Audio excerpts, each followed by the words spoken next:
Yeah, this one. Good morning. Today we are going to talk about the important physiology of the kidneys, the renal physiology. Kidneys are very important organs in our bodies.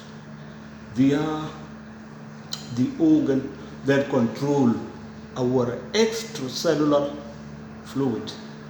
The kidneys are also the organs, the endocrine organs. They produce important enzymes that play a role in our body metabolism. And we are going to know these enzymes in a few minutes. Before we talk about the details of kidneys, the kidneys are located here in the loins, in our loins here.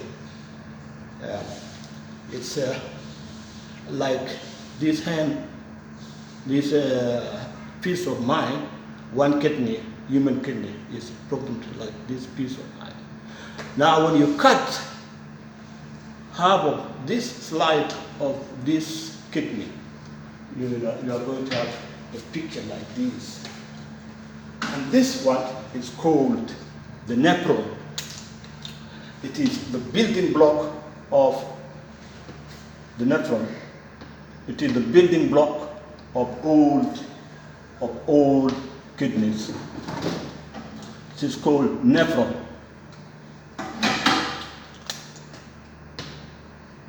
The nephron. Sorry.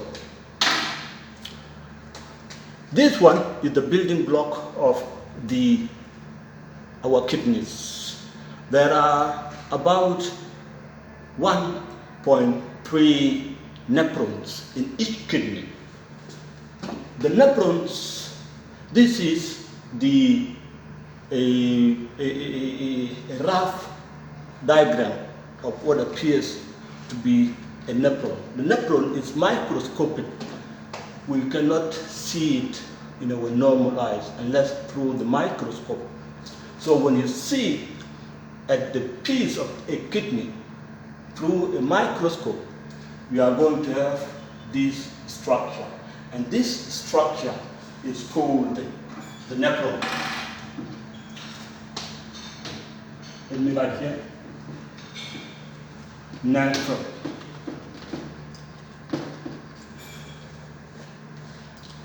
The nephron is consisting of parts. This one here, the one you are seeing here, is a mixture of arterioles, blood vessels called glomerular arterioles. And here, this part here is called Bowman capsules. Now, entering the Bowman capsules is the afferent arteriole. This afferent arteriole, when it enters the Bowman capsules, it divides into a network, branching network of arterioles, and it gets out from the Bowman capsules, and it exits, and it now turns out to be called the afferent arteriole. Now, this is the afferent arteriole. Blood gets in through here, it goes here, and when it moves here, a lot of chemical reactions occur. We are going to talk about it later on. Now, this network of arteries are fenestrated, and they are anchored by cells called messenger cells. And there are other cells called podocytes. Messenger cells, and you have podocytes here. These arterioles are penetrated. They have holes, pores, that allows molecules to be filtrated into the Bowman capsules. This one is the Bowman's capsules. Bowman's capsules. Now, this one is the Bowman capsule, and this limb here, descending here, is called the loop of Henle. The loop of Henle. Loop of Henle. This is the descending loop of Henle, and this one is the ascending thick loop of Henle. This is the descending thin loop of Henle, and this is the ascending loop of thick loop of Henle. And here, before we come to there is this convoluted tubule, and from here, the thin loop of Henle starts from here, and then here, from here, and you have the thick loop of Henle, thick ascending loop of Henle start from here up, and here you have the distal convoluted tubule, distal convoluted tubule, distal convoluted tubule, and here you have the collecting duct,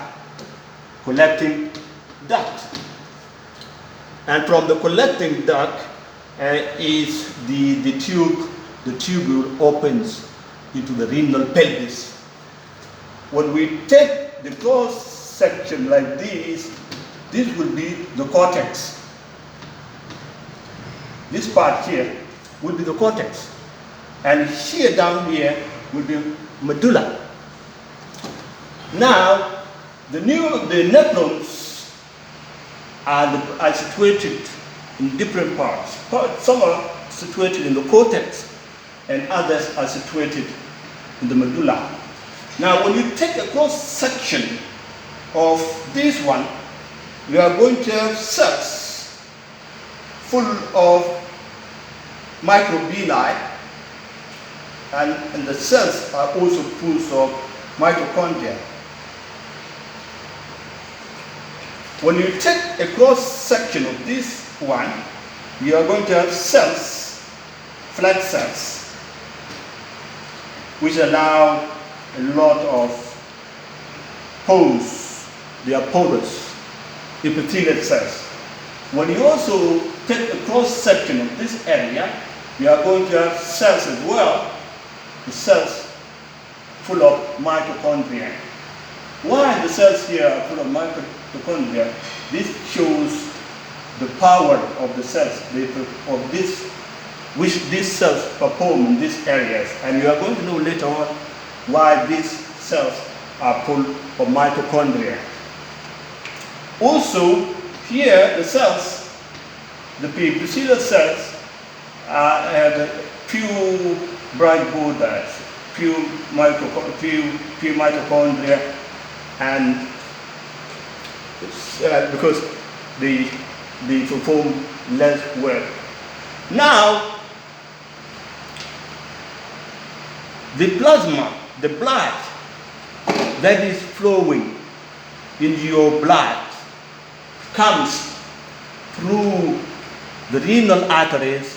From renal arteries, it comes to interlobar arteries, and the interlobar arteries branch into the afferent arterioles, and the afferent arterioles bring blood here, and blood and other molecules will be filtered into the Bowman capsules.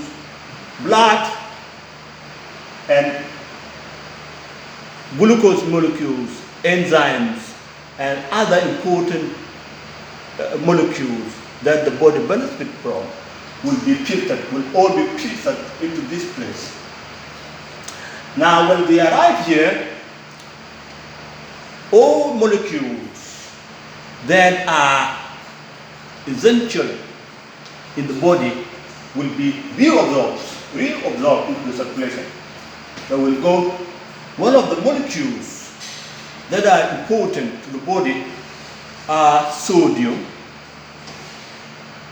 and the glucose, other ions such as potassium, magnesium. All this, when they are filtered into this tubule, a lot of them will be reabsorbed into the circulation, including water. The water that has been filtered here in Bowman capsule will also be reabsorbed. It is said that the cross-sectional area for filtration in this area is about 0.8 square meters. And the molecules that are filtered here are neutral molecules, meaning they are not charged. And the surface area here is negatively charged, meaning molecules that are negatively charged will find it difficult to pass through the pores of the filtration. And the pores of the filtrating area are 4 nanometer to 8 nanometers. Any molecules greater than 8 nanometers will not be filtered in the pores, will not pass through the pores. And any molecules less than 4 and equal to 4 will freely be filtered into the tubules. And the convoluted tubule is the first place where the filtered molecules are reabsorbed into the circulation. Some reaches into this loop of inlet, which is fenestrated, and it allows molecules like sodium, potassium, glucose to be reabsorbed into the circulation. This part of the loop of inlet is not permissible. It has no pores, so no molecules are reabsorbed in this area. When they come to distal convoluted tubule, a lot of sodium and the other important molecules are again reabsorbed into the circulation. Until you reach the collecting duct, you will have a concentrated urine, and whose pH is 4.5. So, and the urine now collects into the renal pelvis, and they go through your ureter into the bladder, and you now feel a sense of urinating when your bladder is full, and you will release urine. Next time, we are going to talk about the reabsorption, secretion, and secretion, reabsorption, and excretion. These 3 important procedures. We are going to talk about them in the next lecture. Thank you very much. Yeah.